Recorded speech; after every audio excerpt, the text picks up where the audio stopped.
Hello and welcome to this edition of Yes 101's Visual Radio, bringing you the news. I'm Hashni Pathirana. Before we take a look at your news in detail, let's take a look at your headlines first. News First headline. President Wickremesinghe highlights Global North's failure in climate change financing at the 10th World Water Forum in Bali. Heavy rain warning issued for multiple provinces. Injunction order issued against the new chairman and acting general secretary of SLFP. And in international headlines, the official burial ceremony for the late Iranian president scheduled to take place tomorrow.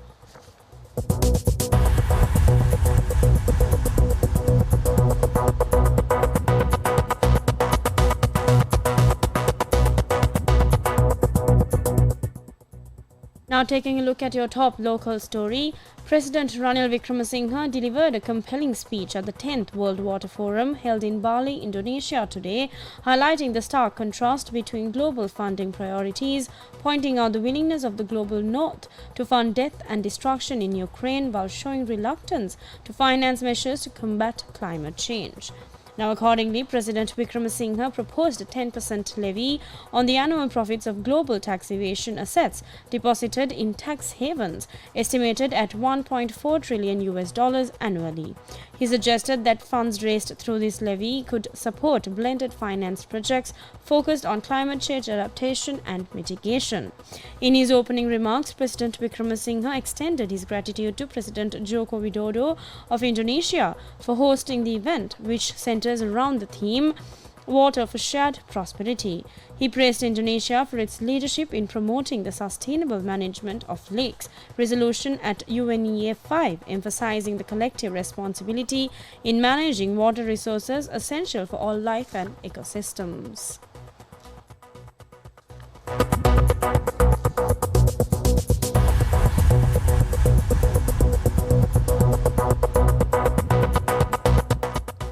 And moving on to our next local story.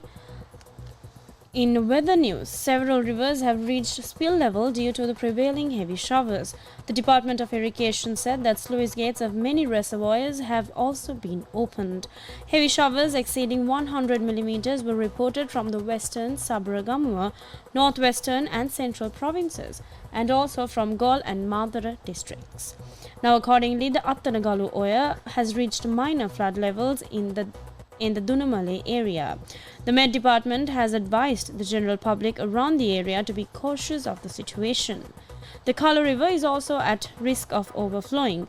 The Irrigation Department reports that Kuda River, a tributary of the Kala River that flows through the Millakanda region, has reached flood risk level. Additionally, Maguru River, another tributary, is nearing flood level. Meanwhile, 10 sluice gates of the Thabova Reservoir were opened due to the showers, and therefore the Irrigation Department requests the people living in the region to be cautious of the situation. The Ging River is also at a rising water level, and according to our correspondent, it was also reported that 2 out of 8 sluice gates of Dadruoya have also been opened by 2 inches each. Now, landslide warnings have also been issued to the Badulla, Colombo, Gampaha, Kalutara, Kandy, Kegol, Gol and Ratnapura districts. The warning will be in effect until this evening. And according to the Met Department, due to southwest monsoon conditions gradually establishing across the island, prevailing showery and windy conditions will continue further. Showers or thunder showers will occur at times in western Sabaragamuwa, central, northwestern and southern provinces and in Mannar district. Heavy showers above 100 millimeters are likely at some places in western Sabaragamuwa and northwestern provinces and in Gol, Madura, Kandy, Nuwara and Mannar districts. Fairly strong winds, about 30 to 40 kilometers per hour, can also be expected at times over the island.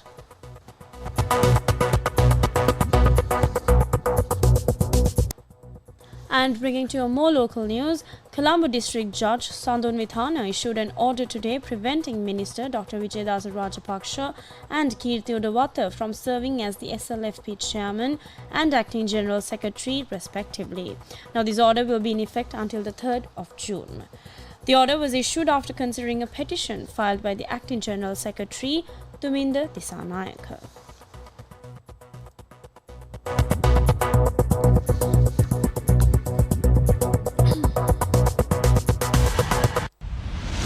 International news.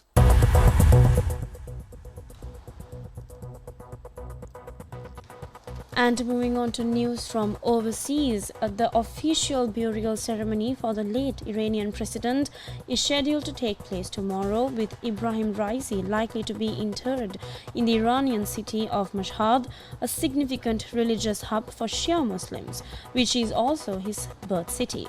Now, Iranian President Ibrahim Raisi, Foreign Minister Hossein Amir Abdullahian, and 7 others died in a helicopter crash in the northwestern province of East Azerbaijan. Sunday's crash occurred as Iranian President Ibrahim Raisi, aged 63, and Foreign Minister Hossein Amir Abdullahian were returning from a ceremony for an opening of a dam on Iran's border with Azerbaijan. Among those on board were 3 crew members, the governor of Eastern Azerbaijan province, an imam, Raisi's head of security chief, and bodyguard. According to the state news agency IRNA, Raisi was in a Bell 212 helicopter, which is manufactured in the United States and originated to the Vietnam War era. Sports news. Now taking a look at your sports news for this hour.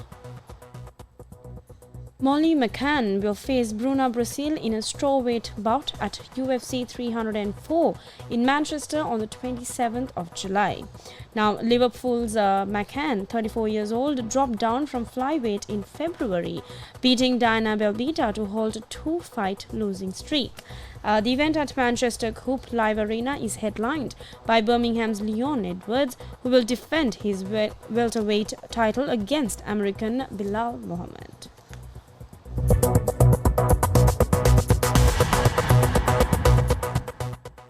And with that, we wrap up this edition of Yes 101's Visual Radio. Bringing you the news, I'm Hashni Patirana. Thank you for watching.